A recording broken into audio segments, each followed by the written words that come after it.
ఎన్టీఆర్ దేవరాలో అవకాశం ఓ అదృష్టం. బాలీవుడ్ బ్యూటీ జాన్వీ కపూర్. ఎన్టీఆర్ కథానాయకుడిగా కొరటాల శివ దర్శకత్వంలో రూపొందుతున్న యాక్షన్ డ్రామా దేవర చిత్రంతో బాలీవుడ్ బ్యూటీ జాన్వీ కపూర్ టాలీవుడ్లోకి ఎంట్రీ ఇస్తున్న సంగతి తెలిసిందే. తన తాజా చిత్రం మిస్టర్ అండ్ మిసెస్ మహి ప్రమోషన్లో ఇచ్చిన ఇంటర్వ్యూలో దేవరా చిత్రంలో పోషిస్తున్న పాత్ర గురించి మాట్లాడారు. ఈ సినిమాలో తంగం పాత్ర పోషిస్తున్నాను.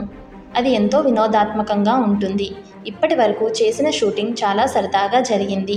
సెట్లోని వారంతా నాపై ఎంతో ప్రేమగా ఉంటారు. చిత్ర యూనిట్ అంకిత భావానికి ఆశ్చర్యపోయాను. ఇది విభిన్నమైన కథ, అందంగా, ప్రత్యేకంగా ఉంటుంది. దేవరాలో అవకాశం రావడం నా అదృష్టంగా భావిస్తున్నా. ఇంత మంచి చిత్రంలో నటించే అవకాశం ఇచ్చిన దర్శక నిర్మాతలకు కృతజ్ఞతలు అని చెప్పారు. ఈ సినిమాలో తొలి పాటను విడుదల చేయగా దానికి మంచి ప్రేక్షకాదరణ లభించింది.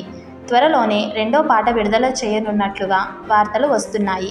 సముద్ర తీరం నేపథ్యంలో సాగే యాక్షన్ డ్రామా ఇది. పాన్ ఇండియా స్థాయిలో తెరకెక్కుతోంది. ఓ సందర్భంలో దర్శకుడు ఈ చిత్రం గురించి మాట్లాడుతూ ఎన్టీఆర్ ఆయన అభిమానులకు దేవరా ప్రత్యేకంగా నిలుస్తుందని చెప్పడంతో దీనిపై అంచనాలు రెట్టింపయ్యాయి. సైఫ్ అలీఖాన్ ప్రతినాయకుడిగా నటిస్తున్న ఈ చిత్రంలో శ్రీకాంత్ కీలక పాత్రలో కనిపించనున్నారు. ఈ సినిమా మొదటి భాగాన్ని ఏప్రిల్ 5న ప్రేక్షకుల ముందుకు తీసుకురావాలని భావించారు. అయితే కొన్ని కారణాల వల్ల దీని విడుదలను అక్టోబర్ 10కి వాయిదా వేశారు.